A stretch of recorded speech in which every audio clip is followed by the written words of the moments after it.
Welcome to Inside the Wires, hands down, the best podcast in all of racket sports. Listener discretion may be advised for a younger audience.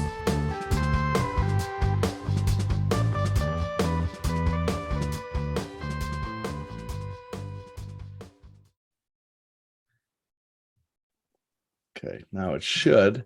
I don't see this happening. It's supposed to be showing all three people at once. And Graham, while he works that out, we're changing we've changed the show a little bit. We're going to do some rapid fire questions too. Okay. If that's cool. okay. Not Whatever all paddle, you guys like. Not all paddle related, and you complete the fifth on any of them. No problem.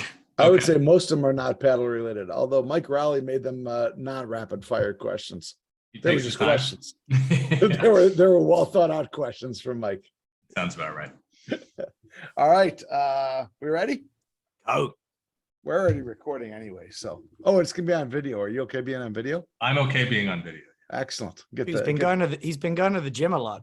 I'm surprised the shirt has sleeves.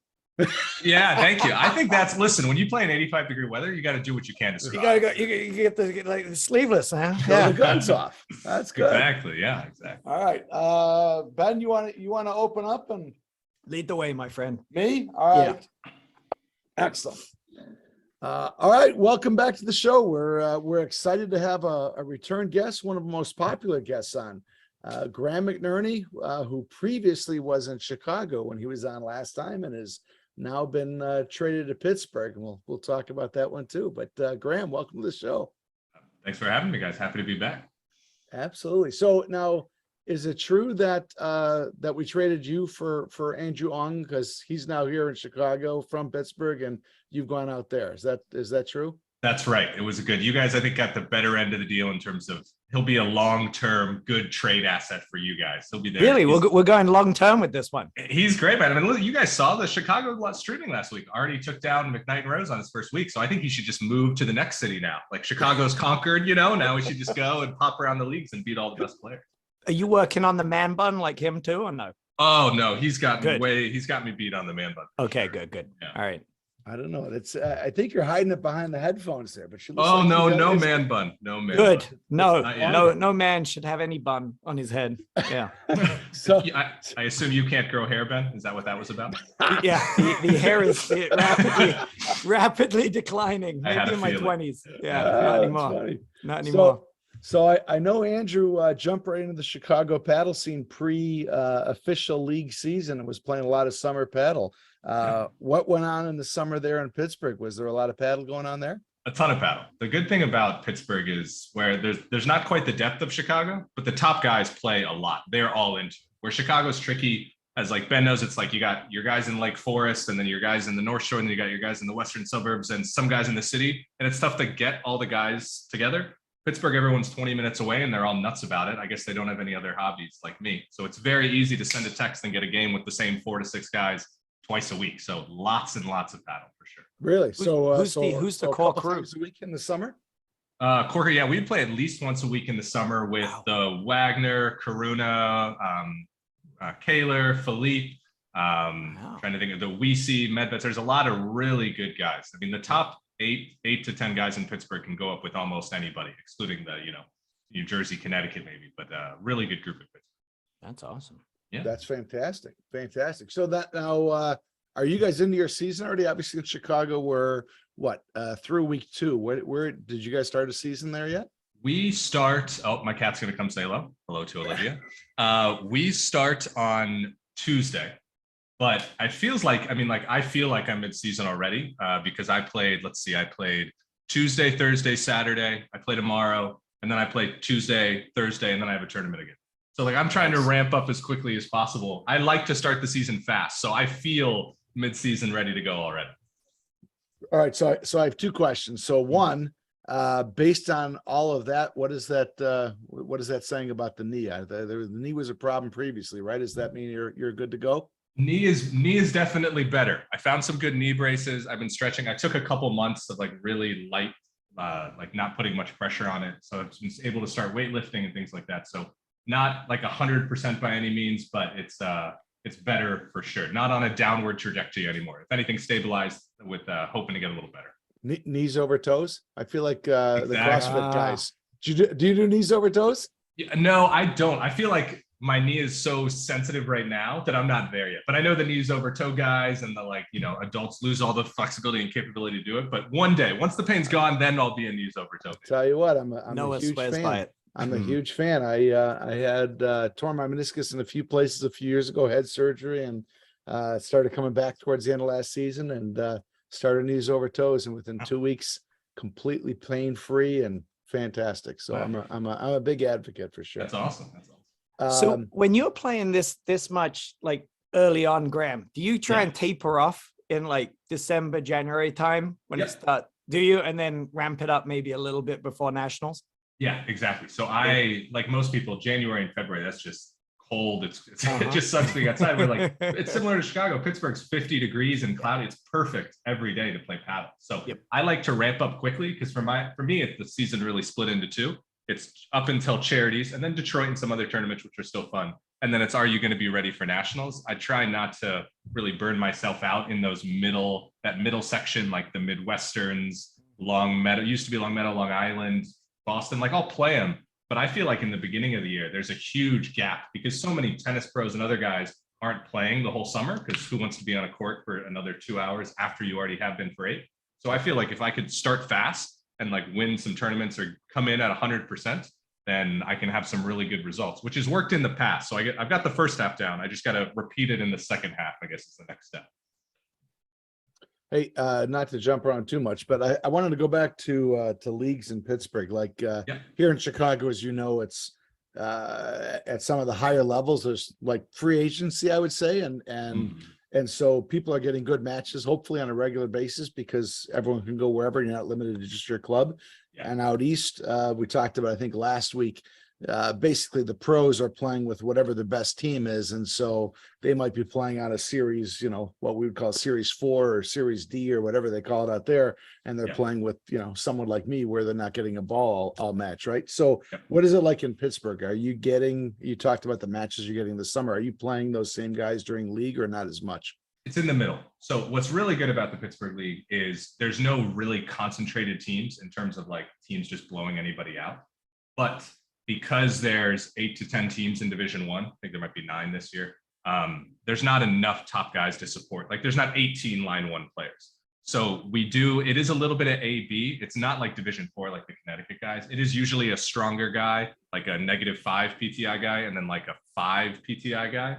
So the matches themselves are even, but in terms of like the practice level, in terms of preparing for a tournament, maybe more so like a mixed event than an NRT. But some weeks you get really good matches. So I find for me, like what I did last year is if there's a tournament and then a weaker match, I might play the tournament and then sit and then wait to play the good one and then play that. So it kind of balances out, but it's usually A, B, but not to the degree that the pros in Connecticut have to do.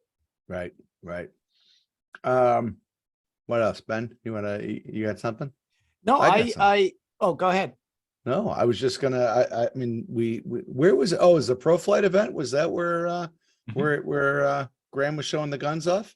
Where, I mean, we talked a little bit before we started, but is that really the new look now? Is obviously you've been working out, you spent COVID working out an awful lot, and just want to show the guns off a little bit with the I didn't think I was going to get many chances at Short Hills in Boston. So I figured the 85-degree beach day with the sun beating directly on the court. By the way, the hottest I've ever been, bar none, on a paddle court. Like it was just survival after like 45 minutes. It's like, let's do our best. Hey, so I figured it'd be a good time to work on the tan. Yeah. He hasn't played the mud hole in Columbus. I have not. Intentionally, I have not. The Saturday after July 4th, it was like 100 degrees on a metal court there a couple of years ago. You have to come in with Kayla one of these years. He loves that tournament. They try to sell me on it because the Pittsburgh guys like it. And then every year they're like, we should do it. This year it didn't work because of the travel for July 4th. But every year they're like, no, Graham, it's not as hot as you think. I'm like, listen, hot is hot. Like it is hot. Like I'm not going. They're 100% lying to you. It's like 125 degrees on the court. I've avoided it so far. At some point, Randy Lofgren will make me go or something is what I'm assuming. So I'm going to hold out until that point where I truly get bullied into it. There you go. Well, yes, Adam Morgan and Tyler Frazier could have used some competition. I think they beat Brian Heil and Brian's buddy. And I didn't watch much of the match, but according to Brian, they won 3 points the whole match. So it's 3 points. Yeah, so, pretty good. like to me, that's weird. And Mudhole's not one of those where it's like, let's like prep for nationals. Yeah. So like the fact that Adam and Tyler played that together, like come on guys, break up. You can play with other people for a little bit. Like, Yeah, maybe it was just a little tune up, who knows? You never know. how much of a tune up is that though? Probably, It's a fun little one day. It's kind of like practice with other people getting in the way. Yeah. Yeah. So hey, who for those who didn't watch it, who'd you play the PFP with? Mr. Araya. Who you're playing Montclair with? Yeah, we're playing Montclair together. So yeah, obviously I've made the cut so far. At some point he'll be like, this guy can't hit a ground stroke. I gotta find somebody else. But until he realizes that, I think we're gonna play some more. So it'll be fun. That should be some exciting live streaming for sure. There you go. How is it like I really like Juan. Like he entertains me, but he'll even tell you that he's a pain in the ass on the court at times. I like think how is it playing with him? It's not as bad as you think. Like I think because I was really worried about that in the My wife tells me that. Yeah, exactly. I figured you'd tell your wife that. But when playing with Juan, it's like, because I'd seen him play with Jeff and Max and Leonard and Alex and so many players, and obviously be successful with all of them. Yeah. So you really have to change your mentality. So the first time I played with him really was the Midwesterns event when we played together. And normally I'm just like very aggressive, or I'm on the front foot and I'm trying to do things and like win. And with Juan, I just kind of had to turn my brain off a little bit and just stick to my role and let all the noise just be noise. So like not only not trying to get down on myself, because you'll see the eye roll or the eye roll or the shrug or something like that, just completely ignoring it, but also not getting too high because he's so up and down, right? It's to his credit though, it is very much internal. Like he's very much mad at himself. There will be like one eye roll or two he'll give you where you're like, all right, settle down. I get it. It's all good. But I think as long as you can just kind of roll with the punches, then it's great. I've never sweated less winning a tournament in my entire life than playing Midwesterns with Juan. So if anyone out there has the option but is holding off, I would highly recommend playing with Juan at every opportunity. And like I think with Juan, I understand there's the eye roll and stuff, but I really don't think he means it in like a malicious way. Like he holds himself to that standard, and I think he's kind of like, he's frustrated. I don't think he's mad, right? That's kind of how I would interpret it. Like I wouldn't be. No, you can't take it personal. 95% of the reactions are to himself, and the 5% he gives to you, it's just kind of because he can't help himself. So you just kind of roll with the punches and, accept the good with the bad. But so far it's been, I think we're 2-2 so far. So all good so far. No complaints. Yeah. And Noah, you want to talk? I don't want to jump around, but do you want to talk about Montclair real quick?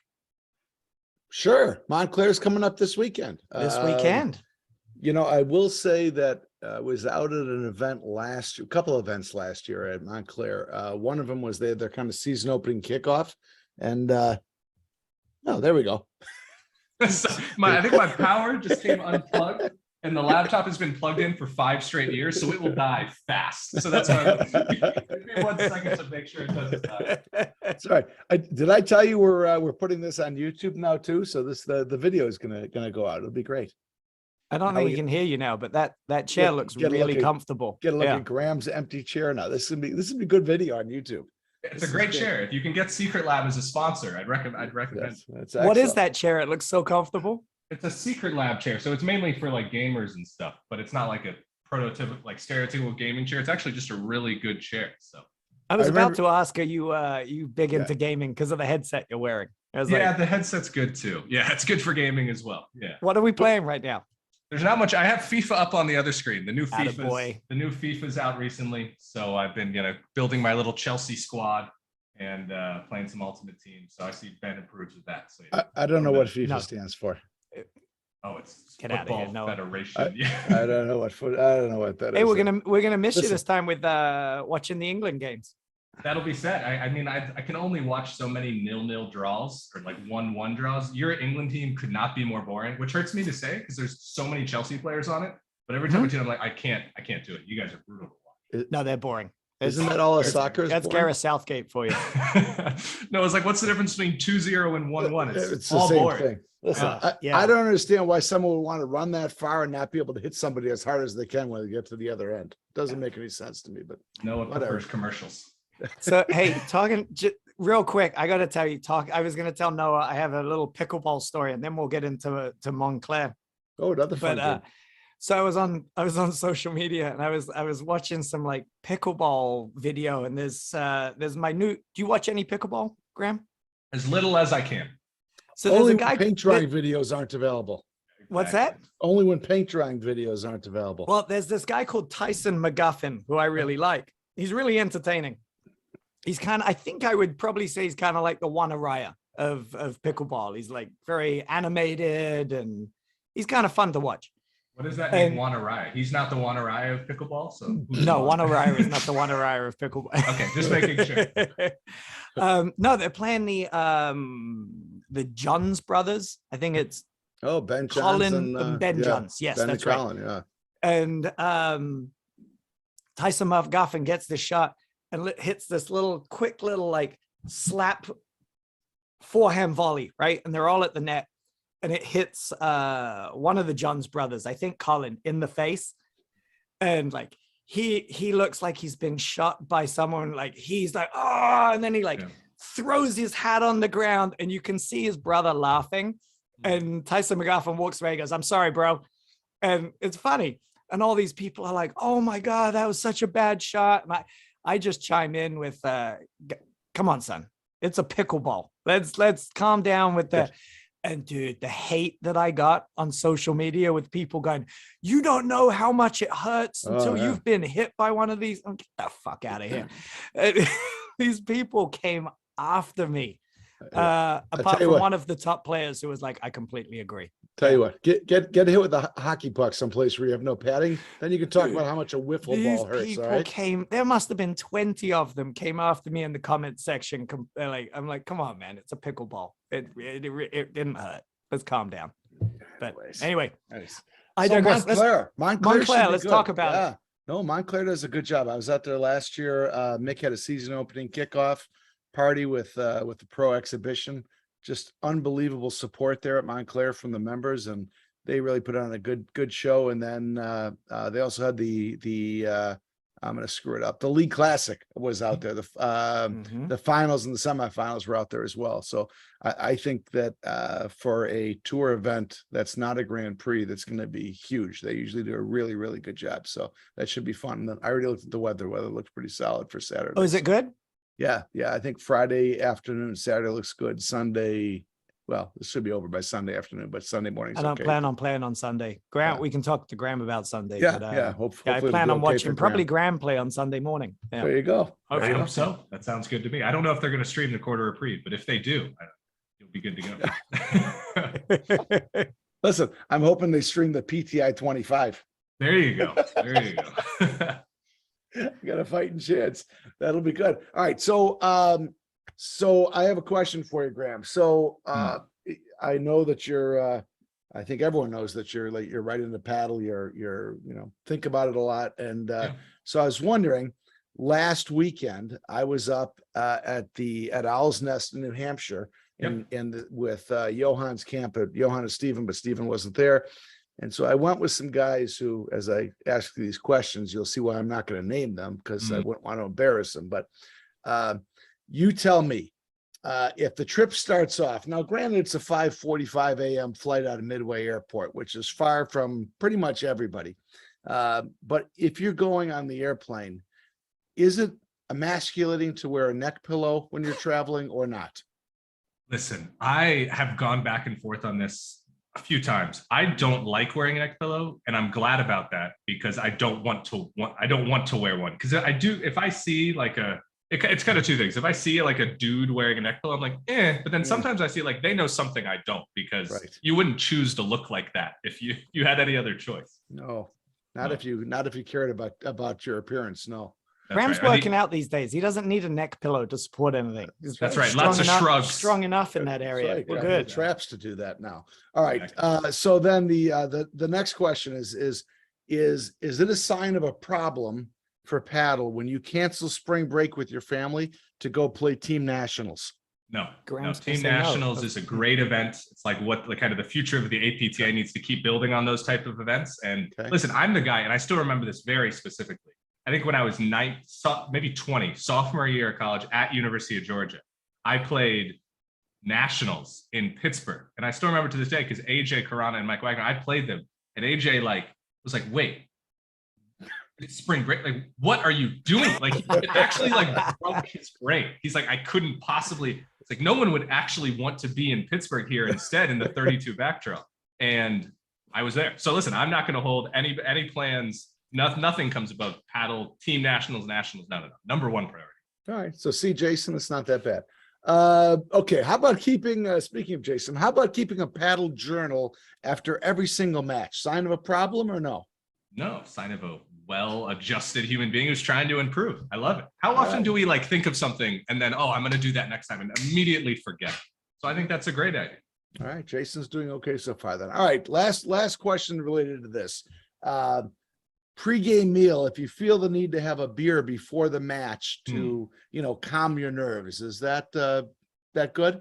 Yeah, listen, I learned this in the league playoffs this year in Pittsburgh. I think the key is because my partner started having a beer, and when he had the first beer, I was nervous, but then he kept having a beer. So as long as if you start, I think you just keep going. You don't have one beer and then switch to water. Then it's like, who is this guy? He's, right. You know what I mean? Just have a beer and be the beer guy, but sip a beer, sip of water, and then keep it moving. But is that calming? I mean, this one was specifically, Mark, to calm the nerves.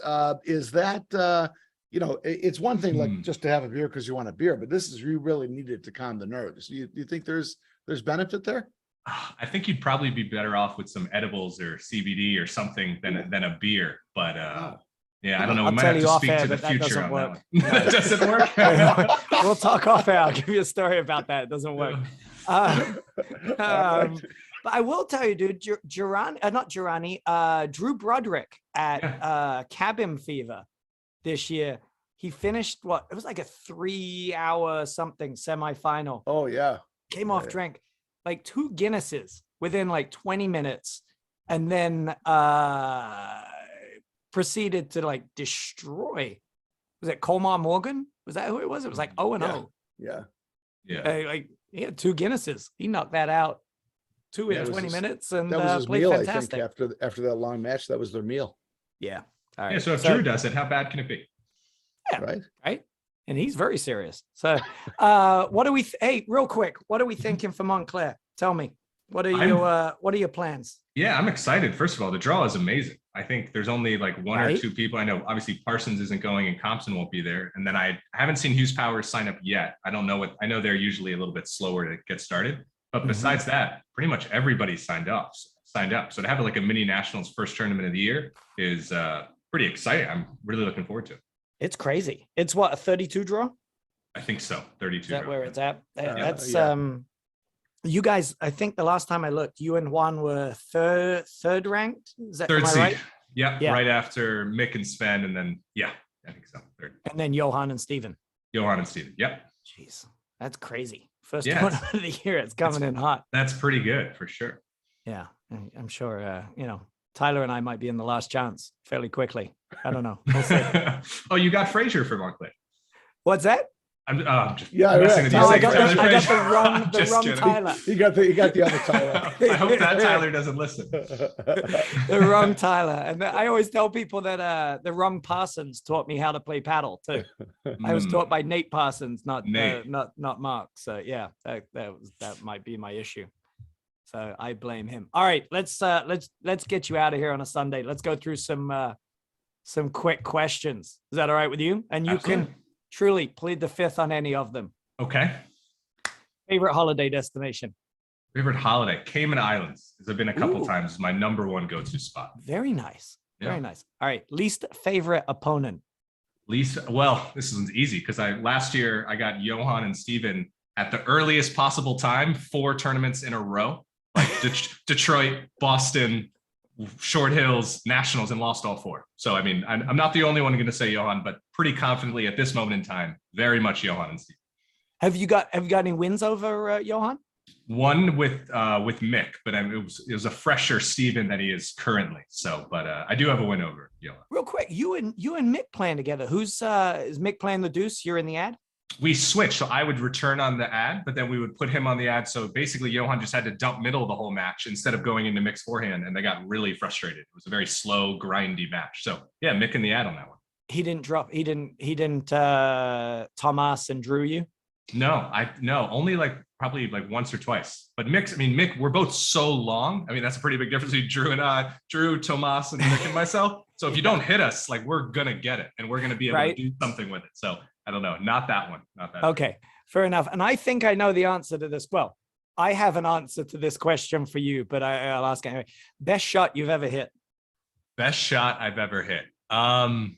Probably the cut winner on set point against Mick and Sven at Charities finals. That was backhand. That was pretty big. Yeah. And I had a badly sprained ankle too. And that match, I sprained it the second game. And it was on that moment, I don't hit it as often as Juan does. So I was a little tight and just boom, way up, way back. That was the best I've ever felt hitting a paddle shot for sure. That shot was amazing. I often, even in practice, I'll be like, I should try that. And I go, nope, shouldn't do it. Can't do it. That ball's going to end up in the parking lot, a mile away. That shot was amazing. Yeah, that's what I thought you would go to. I wouldn't recommend it for whatever reason. I love hitting that shot. It's one of the shots you just don't when everyone has a shot that they're really good at. That shot, I just don't think about. I know it's going to land 3 inches over the net and come back. And I don't know why. Wow. It doesn't make sense. Well, confidence is a big part of it, right? I mean, if you know it's going to work, you just do it, right? You don't think about it. Yeah, that shot's awesome. All right, one player to FYM. Who are you doing it to? Wow. Okay, hold on. I'm going to need a second here because I don't want to plead the fifth immediately. Right. That is an important thing I have to think about. One player to FYM. We can call it a waterfall in your case if you like. A waterfall. Yeah, I'm trying to think of if there's any, do I owe anybody in terms of FYM? I mean, the one person you don't FYM is Yohan or his partner, because that just makes him more angry. So then you get FYM. But the one person that I can't even think of a good answer. Not that I'm worried about offending anybody. I just can't. You can always default to me or Noah. That would be okay too. No, that would be mean, right? Yeah. that would not be friendly. No, I do remember it's a slight tangent. The worst FYM I've ever hit. Let's do that. Yeah, I was playing Patterson. It was first round, 6 years ago with Guga. And we were playing Zach Rosenow and another guy. And Zach's a really nice Connecticut young player. We were chatting about paddle. Yeah, and we were up. I mean, this was really bad because this was but this was before I was good and had confidence. So I was just flying by the seat of my pants every match. I think I FYM'd him, and he'll know this better than I do. At 6-2-5-1, 30 and above. So a critical point in the match, obviously. An absolutely disgusting point in the match, and I think it bounced into his head, the side or his shoulder. I've never felt worse in my entire life than that moment. So to flip the answer, I would let Zach Rosenow FYM me like a butts up, at any point he would like to, because I owe him so bad. I still think, when you lay awake at night thinking of a moment, that's my paddle moment that I lay awake. What an asshole. Oh my God. That's awesome. All right. Favorite TV show? Right. Well, that's an easy one. I'm rewatching The Wire right now, which is the best show ever made by so far. I love The Wire more than anything. So I lived in Baltimore when that was on, and I couldn't watch it. It was a little close to home. A little too real. You were looking on the street corners. I know that corner. Can't watch that. Is that right? Oh, I love The Wire. I would say that we just finished the bonus answer. We just finished True Detective season 1, which is the best season of television of all time. So we just finished that in The Wire. So I'm in my winter junk food TV binge where I binge all my favorite shows. So right in the middle of it. You're not in junk food these days. Come on. No. The TV equivalent of oh, what do I need to feel good right now? I need to watch my favorite show on a television for 3 hours and turn my brain off. I thought you were going to go Ted Lasso. I love Ted Lasso. No, Ted Lasso is great. And it's funny, they've got items in the FIFA game and stuff from Ted Lasso. And I was talking yesterday about the Ted Lasso, the dart scene in Ted Lasso, when he's talking about be curious, not judgmental. Yeah. And he wins the dart, which is funny because I'm the most judgmental asshole in the world. I try to hide it, but I'm very judgmental. So I try to remind myself, be curious, not judgmental. Never works, but it's a great scene. That's awesome. All right. Best hut. Best hut. Yeah. Okay. Best hut. So I might be a little different than most, but viewing is the most important thing in a hut for me. Like, for instance, an amazing hut is the Glenview hut that I despise because the windows are tiny and everyone ends up like, you got the one person on the stool and then the three people behind them. You know, everyone knows who's been in the Glenview hut how bad it is for viewing. But in like a casual weekend match, I love the Glenview hut. So I think that's the number one most important thing for me is viewing. I mean, like Exmoor is amazing, but the viewing's only on 2 courts. I'm trying to think of the best really good ones that I liked, especially in Chicago, were Westmoreland and Skokie. Skokie's great because you got 4 courts right there and you can see all 4 from the front window. And Westmoreland's insane because you're surrounded by courts and there's big open windows and space. So I think those are, well, without thinking about it too much, great viewing huts. So that's big fans of them. How about out in how about out in Pittsburgh? Not to the Chicago degree. I'm trying to think of we just got our public courts huts done, which we're all very excited about. Oh, but cool. even then at Lebo, there's only 2 courts that are going to be able to see, you can see from the hut. So it's like, oh, this is good, but damn.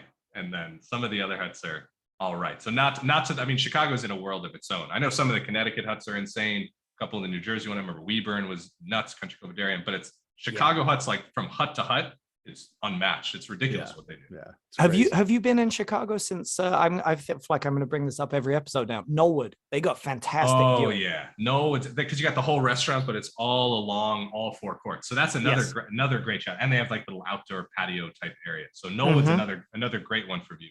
No, Birchwood do too though. Birchwood, I mean, it's different, but it's similar, like how it goes along all 4 courts as well. Yeah, no, absolutely. Adding 2 more courts, by the way. 2 more courts. There you go. I think next year, it sounds like. Yeah, they're putting courts back where they were previously. Gotcha. So okay. The way the courts are going, that's going to be 2024. That's right. $300,000 in 2024.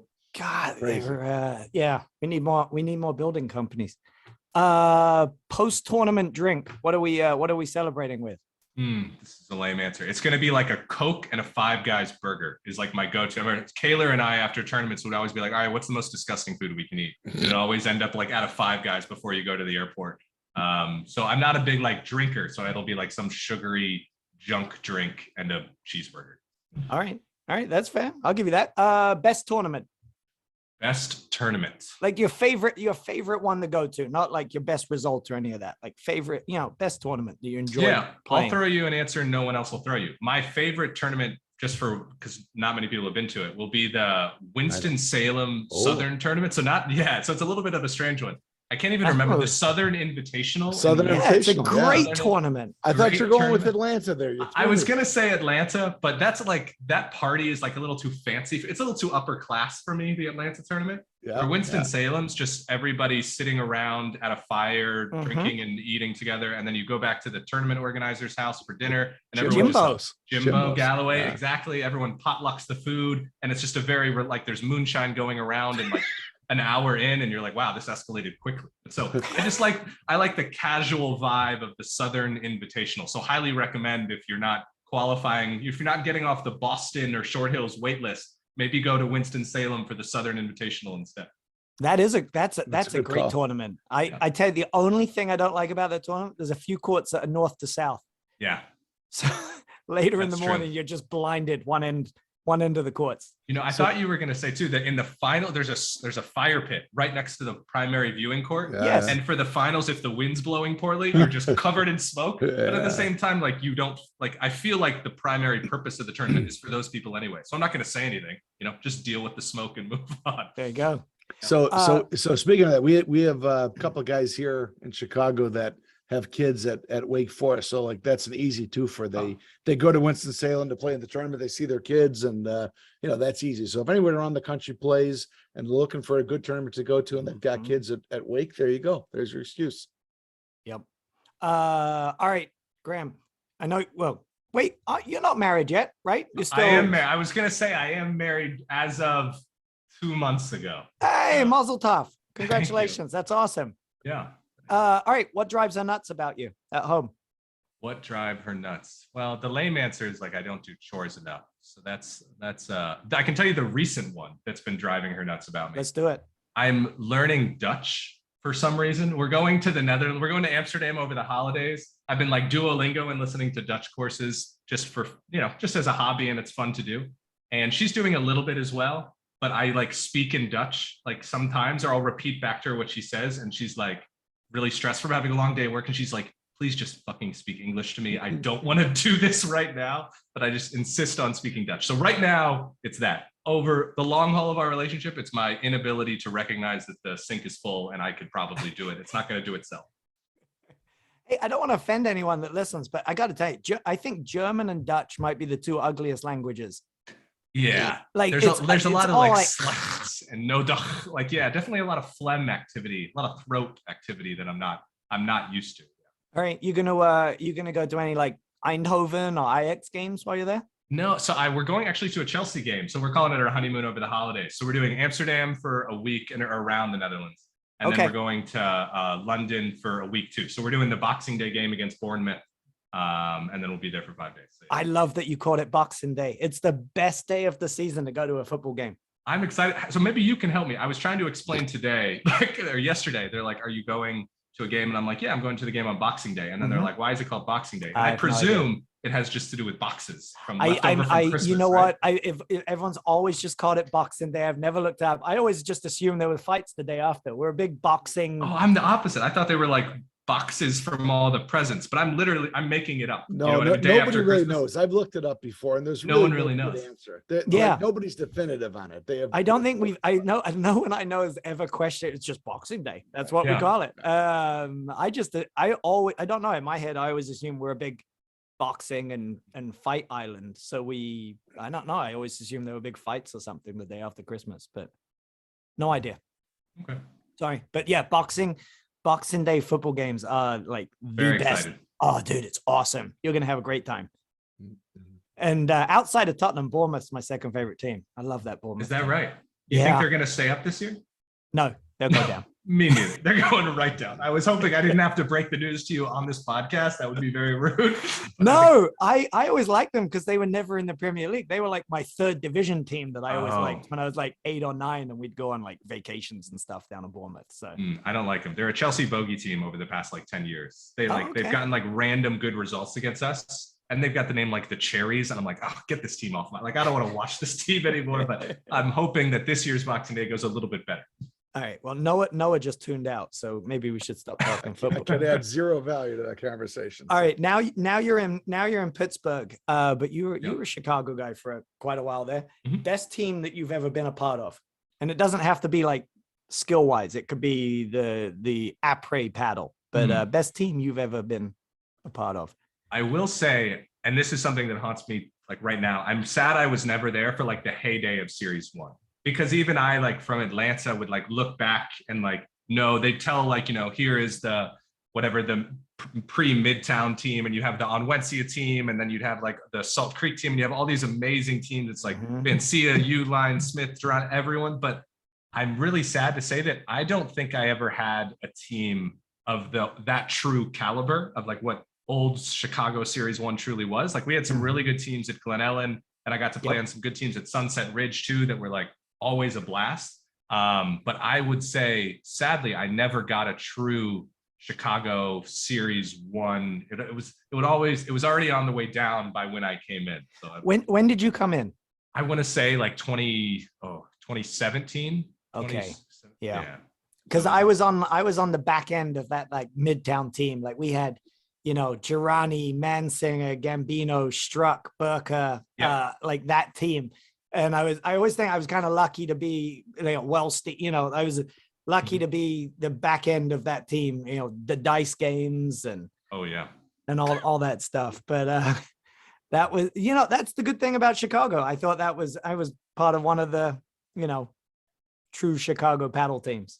Yeah, I wish I was on the Onwentsia team when Uline used to bring out the barbecue and the smoker and everything. Yeah, the chef. That's what the food was a little different, the couple Series 1s I played than that one. And don't get me wrong, the Glen Ellen burrito guy was amazing. Love the Glen Ellen burritos. He was amazing, but were you ever there for Uline chef? No, never. Dude, it was like glazed sea bass. And you're like, you get off court and there's times it's 9 whatever at night. And you're like, fuck, I just want a piece of pizza. I'm done. And then people are like, no. You wait, just wait. It's worth it. And you're like, freaking ribeyes coming out and, so good. All right. Where am I? Let's. You have any pre-match rituals? Pre-match rituals. You've always got the headset on. I'm always like listening to random music or just trying to distract myself. Because usually I'm just getting too anxious to play. And I'm like, I tend to overthink things, the opposite of a lot of people, I think, who play paddle. But I tend to if this happens, I'll do this and this and this. This has to go right. This has to go wrong. So I try to turn on music and turn my brain off. What do you listen to?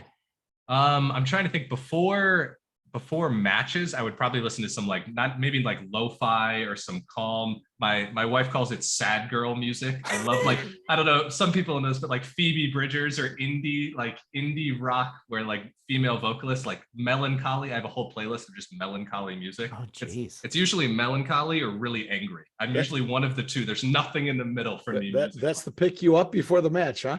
It's more to just calm me down, to just zone me out. Like I don't need any more. I don't need to listen to my favorite like Tool or my punk band. I don't need to listen to those because I'm already amped up enough. I just need to relax and chill. When I was in college, I lived with the hockey team and then the starting running back on the football team at Bowling Green.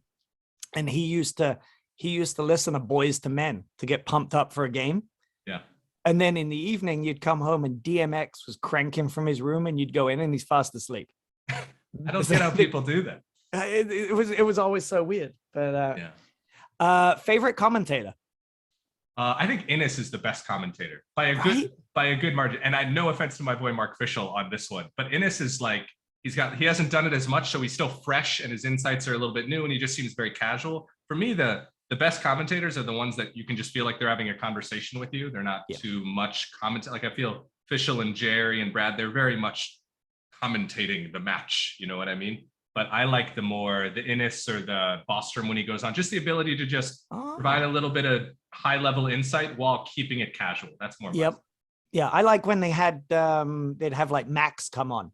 Yep, absolutely. George, I mean, George was, I wasn't sure if we were going to go there, but I love George Wilkinson when George was on. Yeah, we'd be doing a disservice not to mention him because he was a blast. I remember a couple nationals or the Long Island. I remember listening to him and he was just always so much fun to listen. Yeah, he was fantastic. All right, so favorite partner.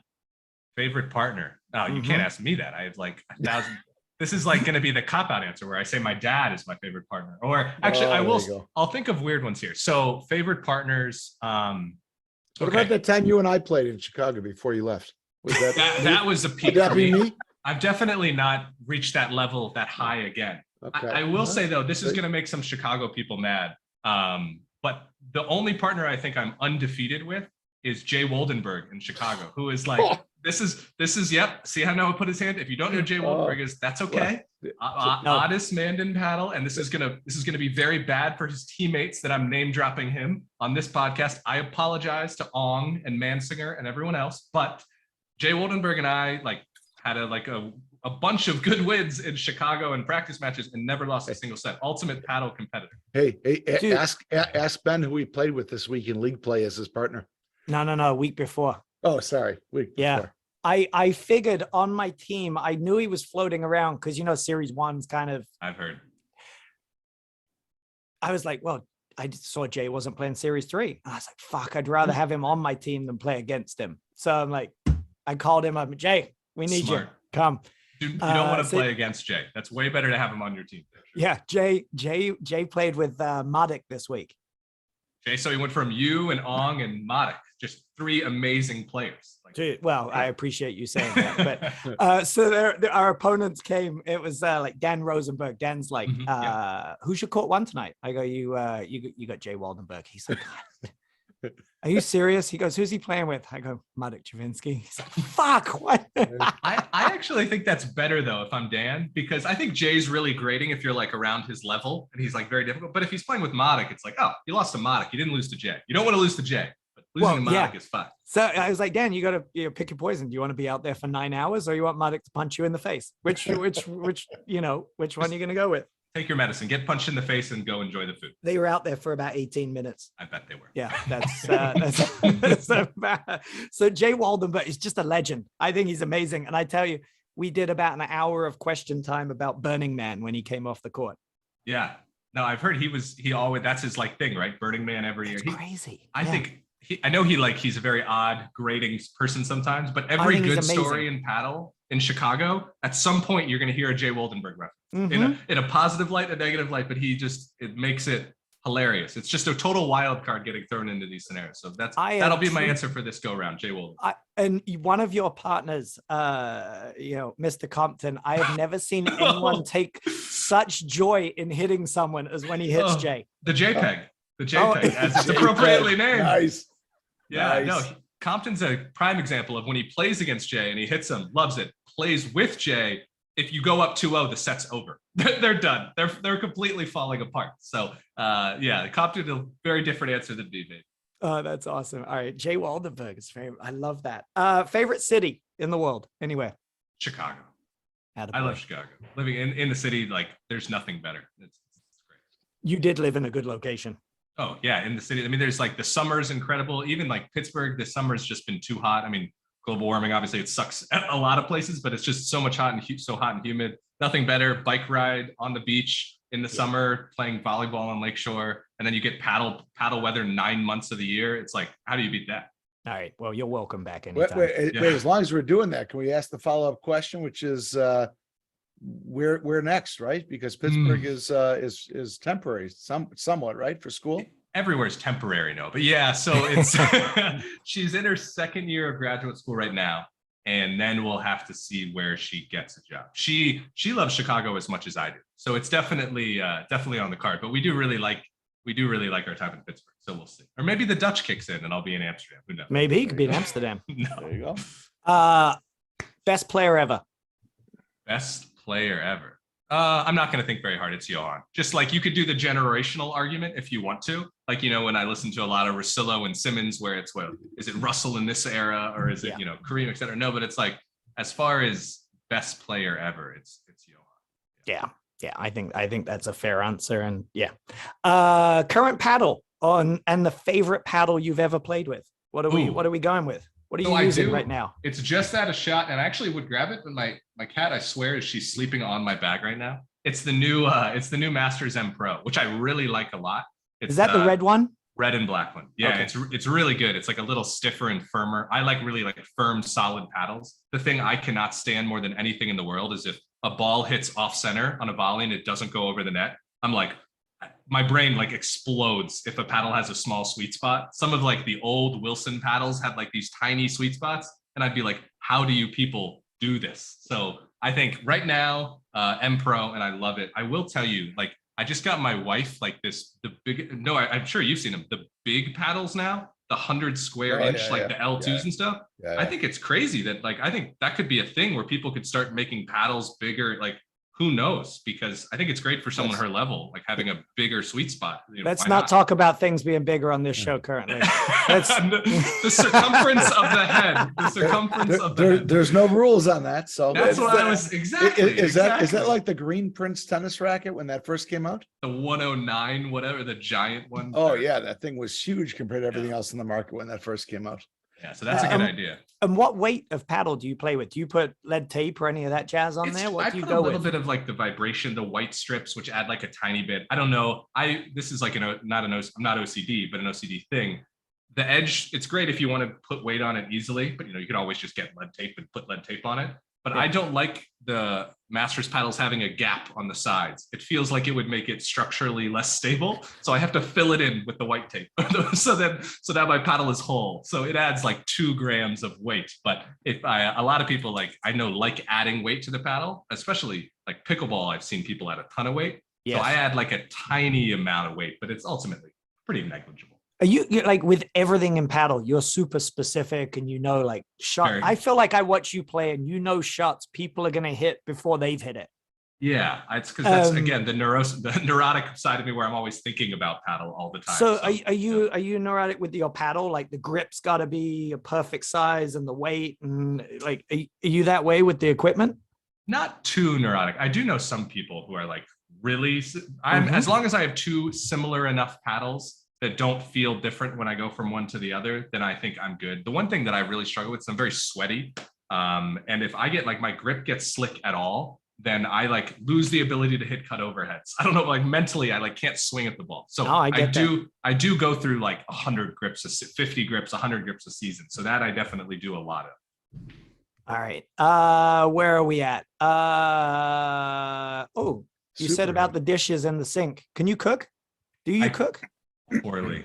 Very I'm poorly. Terrible. No, I eat out a lot. I recently discovered too, slight sidebar, that I don't do well with gluten. I was having like energy issues and I cut out gluten from my diet and I felt way better. Really? But I'm also miserable because I can't just make a sandwich. So I like go get rice bowls like twice a day now. Like I'm pretty lost in the wilderness here since I don't cook a lot and everything's got gluten in it. So no, I don't cook and it's really coming back to bite me and my bank account on a daily basis. It adds up quick, doesn't it?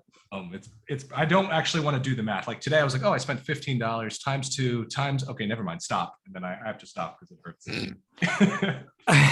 All right. So I got this question. I probably could, paddle. Would you, on a weekend, would you rather paddle tournament or I was thinking either paddle tournament.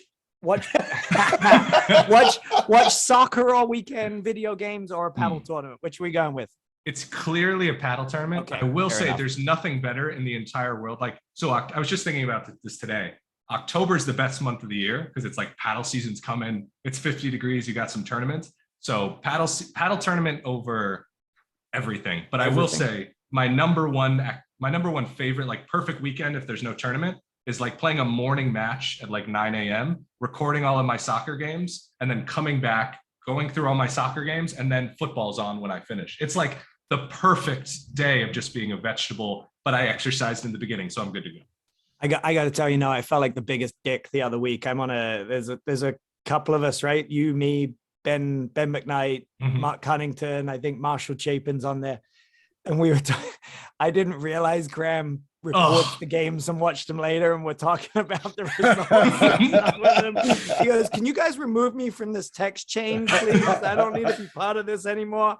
Like, oh man, I feel like an asshole. I feel like I ruined it Saturday. Oh, you were fine. I don't think it was a Chelsea game, so there's no personal grudge being held. Okay, I think it was a Tottenham game we were probably talking about. Yep. Probably Tottenham losing of some sort. All right, favorite superhero.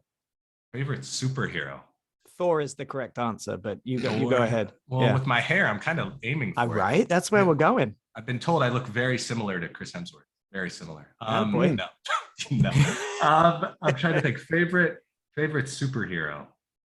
I don't have like one like as a kid, where it's like, oh, I was a Spider-Man kid or a Batman or a Superman. Yeah, that was never me. I will say the latest superhero thing I've watched is The Boys. So like anti-heroes, not superheroes. So good. Love The Boys. So good. Right now, a terrible answer, but like, don't judge me off of this, but Homelander might be my answer right now because of how incredible the character is. Don't read too much into that if you know how terrible and genocidal of a character that is. But that might be the best. That might be the best answer. He's amazing. Anthony Starr, and that's Homelander is unreal. If you haven't seen The Boys, don't let your children watch it, but recommend you watching it. I hate it when people say Batman. I'm like, he's just a rich dude. Come on, he's just rich. He's just Elon Musk, who Elon Musk wants to be. Like, the kid's in a cave. I'll go save those kids. We'll build a hyperloop. It's like, you're not Batman. Settle down, man. It's all good. Who's one player, past or present, that you haven't played with that you would have wanted to have been on the same side of the net as? One player, past or present, have not played with. I'm trying to, because since I'm such a nerd, I'm trying to think of who my game matches up the best with. So it's not even this might be a long answer. Graham's going to be thinking about this. Come on. I think the best in terms of like, if I could take I think the best paddle player in terms of like what everyone should aspire to be is Gambino. So like I played casual matches with Gambino, but if I could go back like 10 years in time and like be a little bit older and play like tournaments with Gambino, I think that from like a paddle, he's like the perfect partner. It's like, hey, are you just going to rip forehands, lob backhands, never miss a volley and hit smart overheads? Yeah. Okay, perfect. You do that. I'll do whatever. We'll be good to go. So I think Gambino would be the one in his heyday, him and I playing tournaments. That'd be an easy answer. Plus he would be fun to go out to dinner with in the evening. Maybe a little bit too much fun. It might be a little bit, right? Noah, as Graham was answering that, I think we got to have him back on one day just to build the perfect paddle player, past and present, like forehand, backhand, volleys, overheads, cut, all that. Let's build the perfect paddle player. Sure. Gambino's we'll forehand's going to be up there for sure. Oh, dude, his volleys from right around the service line. I don't think he ever missed one. I don't know how he played that I formation that him and Drew used to do when he was at the service line and he just chip volleys the whole day. It's like only him and like Jared are really just never missed that volley. It's really, really insanely. And I think he never updated his paddles or anything. I think he used the same old paddle. Yeah, it was about that big for like 15 years. It was unbelievable. That blue old Viking paddle. I remember like winning nationals. I mean, it's ridiculous. Yeah. Oh yeah. And I think he's destroying people at pickleball these days out in California. I bet he would. Yeah. Where are we at? Super. All right. If you weren't doing your job that you have now, which we won't get into, what else would you have wanted to do? I wasn't doing my job now. Yeah. Yep. So I just do some boring computer finance job now. So I'm trying to think of something I would like to do more than that. Let's see. Easy answer. It was just camp season, as you guys know. I would like to just be a rotating camp guy for a year. Just like all I do is I go teach paddle camps because they pay very well. I know doesn't surprise anybody going to a paddle camp because I know you guys are paying a lot of money, but the pros are paying the pros well, and just do paddle camps as a part-time job, not work full-time. Oh yeah, I'll be at the Owl's Nest, and then I'll be in Nantucket. And then you know what? Yeah. Maybe we'll do one at the Villages, and then I'll just bounce around destination Telluride paddle camps for year round, and then I'm done working. That's what Charlotte Sikora is doing now. Good for her. That's like they're winning. They're winning in life if that's your job. Really? Yeah. That's all she's doing? Yeah, she left Radley running. She's got a company. It's called I'm gonna screw it up. Rackets or tennis or some addiction. I forget what it's called, but it's basically she's doing camps all over the place. That's good for her. Awesome. Good for her. So. Well, Graham may hate me for saying this, but if anyone is at a tournament and they see Graham, pick his brain. There's a piece of advice you gave me, and I'm hoping you talk about it in the next question, that I use in my coaching all the time. So if anyone ever sees you at a tournament, they need to pick your brain. Because outside of you, Parsons, Mansinger, like smartest paddle player out there. I got one for you. Graham, do you ski? No, I've tried snowboarding twice and I was atrocious. Tall guy, bad balance. So they plus it hurt the wrist and wouldn't be able to play paddle. They've got some courts now out in Aspen that it's in a hotel resort area, and they just put them up, and they are encouraging people to come out and have their own camps out there.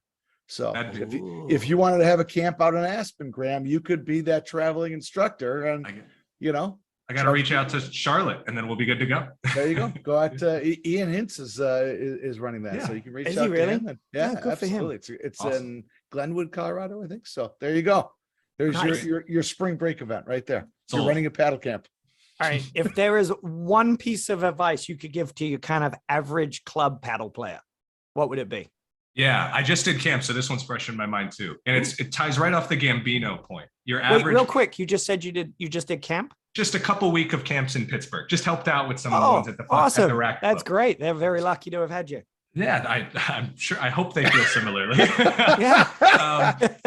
My one piece of advice, and it goes right off the Gambino thing, is, and you hear a lot of like Fischel will mention it on the broadcast or stuff like that, but my number one piece of advice is you don't have to be good at everything. You only have to be good at a few things, and just be as good at those things as you can be. So a lot of people play a reactive style of paddle. It's, I'll hit a forehand, I'll hit a backhand. Oh, the ball's here, I'm going to hit this now.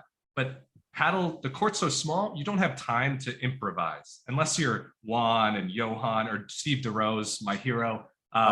He's actually he's my favorite. You haven't asked me who's my favorite player, but it's Steve DeRose. But we don't have 3 hours, so I'll cut no, we can talk about Steve. He's amazing. He's the best. But I think most people are too reactive when they play. They don't anticipate well enough, and they're too eager to just accept what their opponents give them in terms of, I'll hit a forehand because it's here, or I'll hit a backhand. Where like the top players, like if you think of Gambino, they're very picky, or Drew, they're very, very, very selective. It's, I'm really good at this, I'm not that good at this, so I'm only going to do what I'm good at.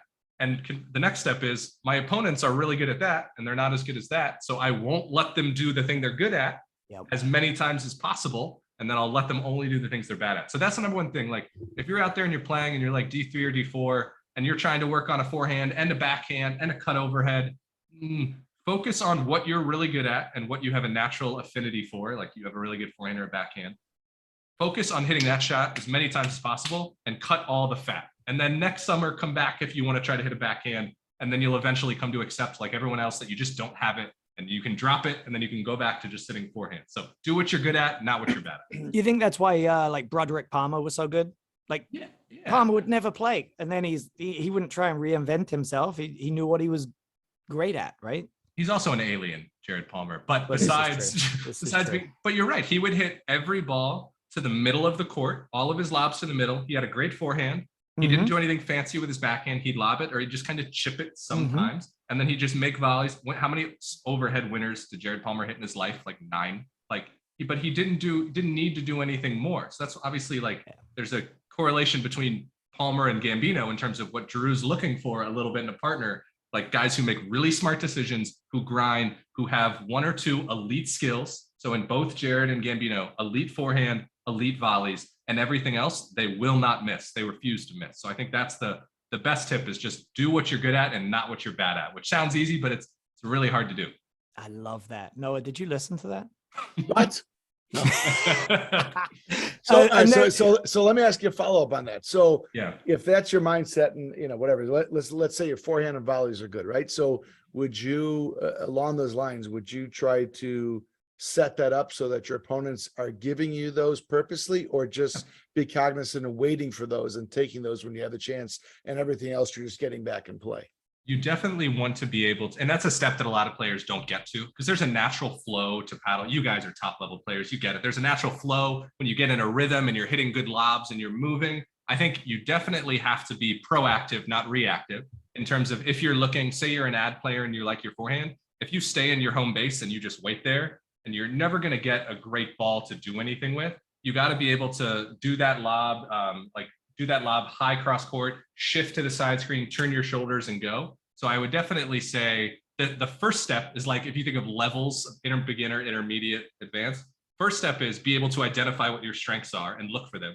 Second step is be able to know what they are and then learn how to get your opponents to give them. And then the third step is do it for your team, not just you. And that's the step I don't think a lot of people get to, is like, when I'm thinking of paddle, it's me and Compton. So we're one player, if that makes sense. Like we have strengths as a team, we have weaknesses. So I could hit this ball, or I could make this ball, make them hit it to Compton. Like, okay, options, easy answer, make them hit it to Compton. So yeah, and then so once you get on the same rhythm as your partner, where it's like, he knows what I'm trying to do to make them give particular shots that then he could take advantage of. And that's why when average players see top level players play, they're like, wow, how are they? It's so fluid. It's so fast. Like they're anticipating. It's like, that's because we know exactly, like Brian and I, when we first started playing together, where do you like to hit your backhand from? Where do you like to hit your forehand from? Okay, I need to learn how to lob to get that shot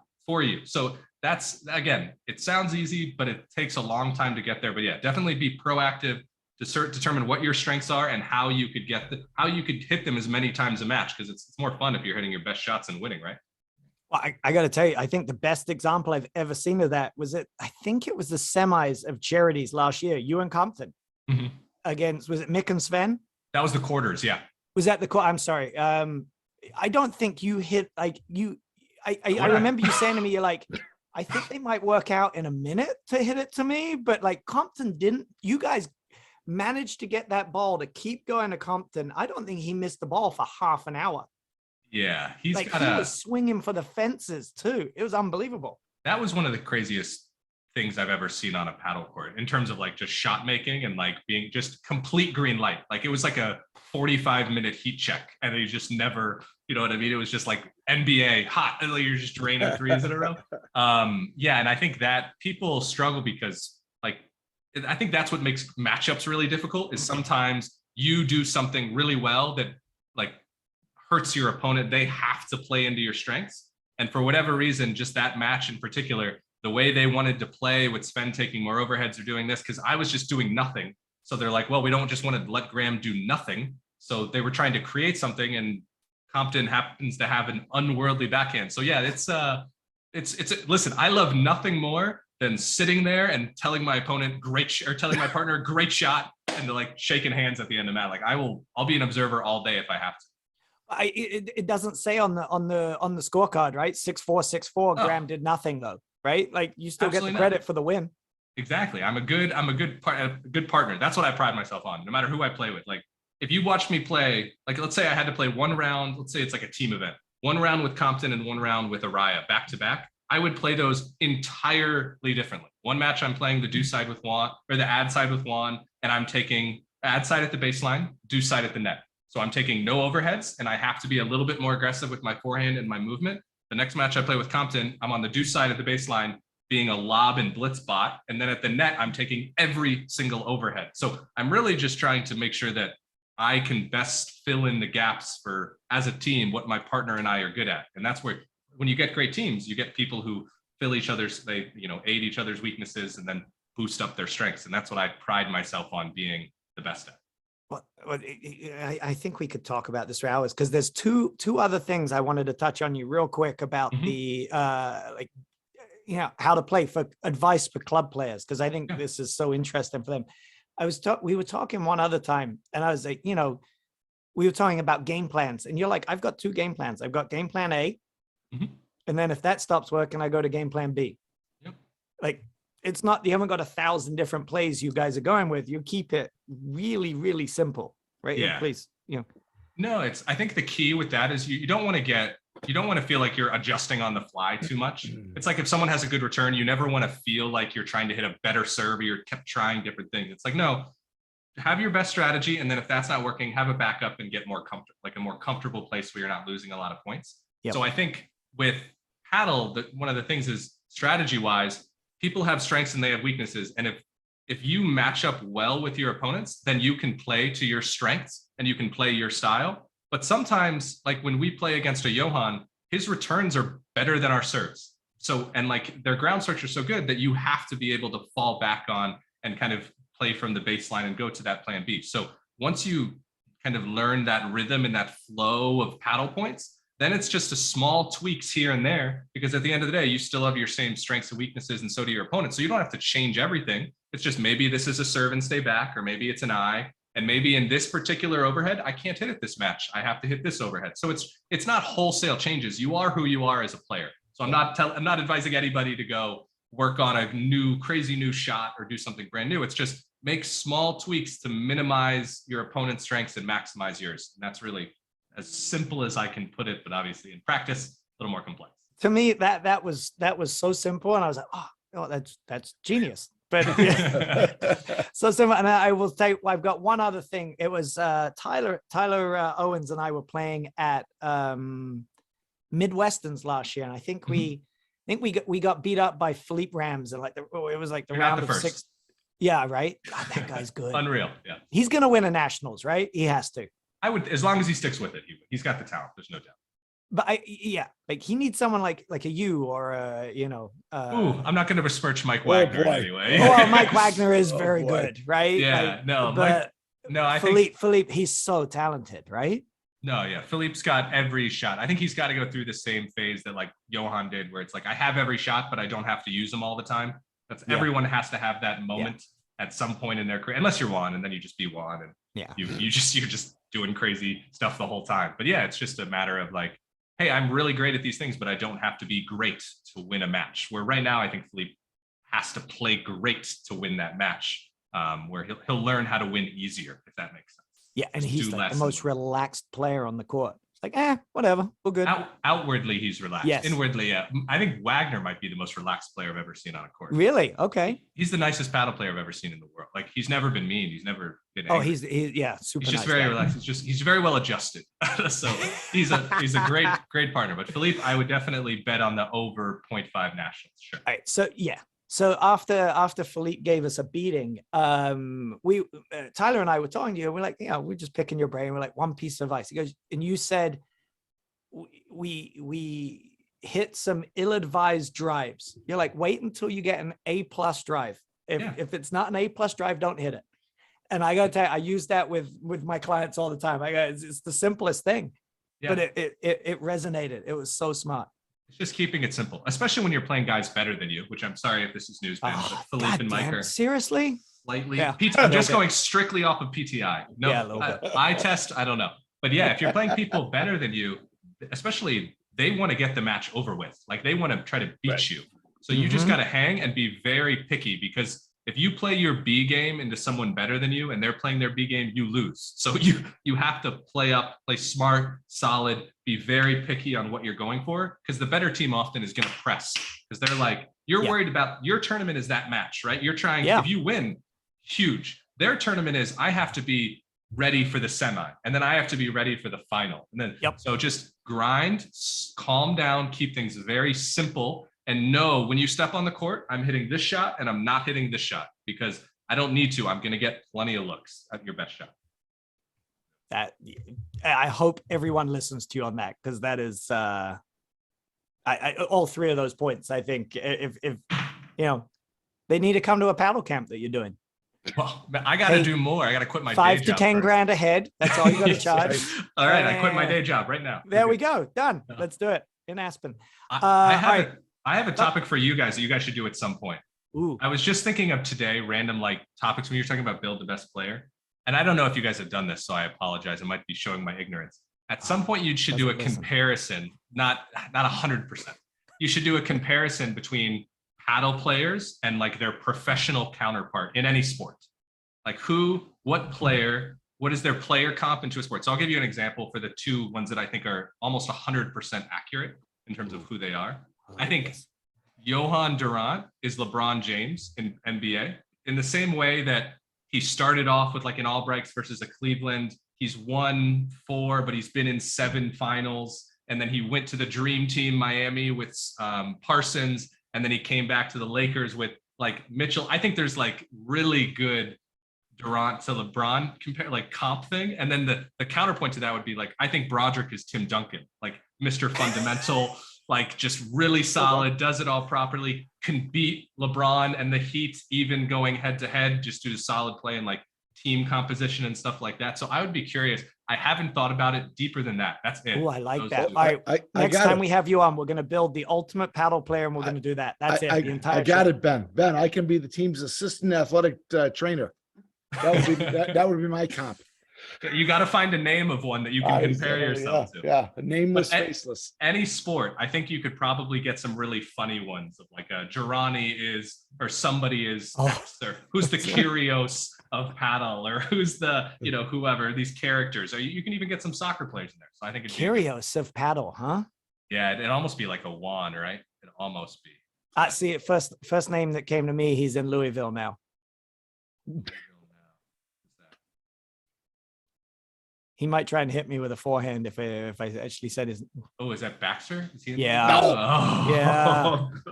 I will you never say know. He might not want to be there, and he might be off the court in about 15 minutes. Yeah. So anyway, I fun like game this for you guys to think about. Yeah. I like this game. We got to have you back on. Last question. It's a deep one. Favorite swear word? Favorite swear word? Yes. Like looking at my wife to try to think of something. You're pretty deep into the English culture, so you should be good at this. No, it's probably just fuck. I could like say anything else. Like I could try to use some slang, but it's probably just in particular in a paddle mindset for sure. It's usually just fuck you idiot. That's fair enough. My go-to is fuck you idiot. Every time I miss a forehand in the net for the 9th time, like I've done it for my entire career. And every time I hit a forehand, I'm like, this is going to be the one. And then it goes in the top of the net. And then I'm like, fuck, you're an idiot. Like, why did you expect anything different to happen? Wait, so that's a good question. Like, do you do the negative self-talk? Everyone always says you're not supposed to do that. Yeah, I try not to. That's a very good point. I think I did. I tend to kind of I kind of balance out. So if like my partner's really positive, like if I'm playing with like a Compton or a Wagner or like a Modic, I tend to be a little bit more negative. But when I play with like a Juan, I tend to be very like, he's hard enough on himself already. I don't need to be. So I think I'm subconsciously balancing myself out to whatever my partner and I are at. So we're just at a nice calm medium. That's awesome. Well, hey, should we get Graham out of here? We've got to have him on again, though. I want to build the ultimate paddle player, and then I'm going to come up with a list of players, and and I'll talk to you before we go on air, so we can start building their counterparts. Yeah, I'll have to do some homework for that one. I'll put some thought into it. The Girani one is interesting. Yeah, I feel like there's got to be a good one. There's got to be a good dry, because we used to do like the who's the Chicago equivalent in Connecticut. You know, like Noble and Raleigh, in my mind, were always Levinat, Carl, and Faisal. Like in a draw, it's like, where are Noble and Raleigh? Where are Carl and Faisal? Like they're the equivalent of each other. Like, so I think you could even take it further in terms of like professional comps. But a fun thought in a hut. That's awesome. All right. Well, next time we have you on, let's do that. Perfect. All right. Well, let's get you out of here on a Sunday. Graham, we appreciate your time. And congratulations on the wedded bliss you have entered now. If you say so, thank you.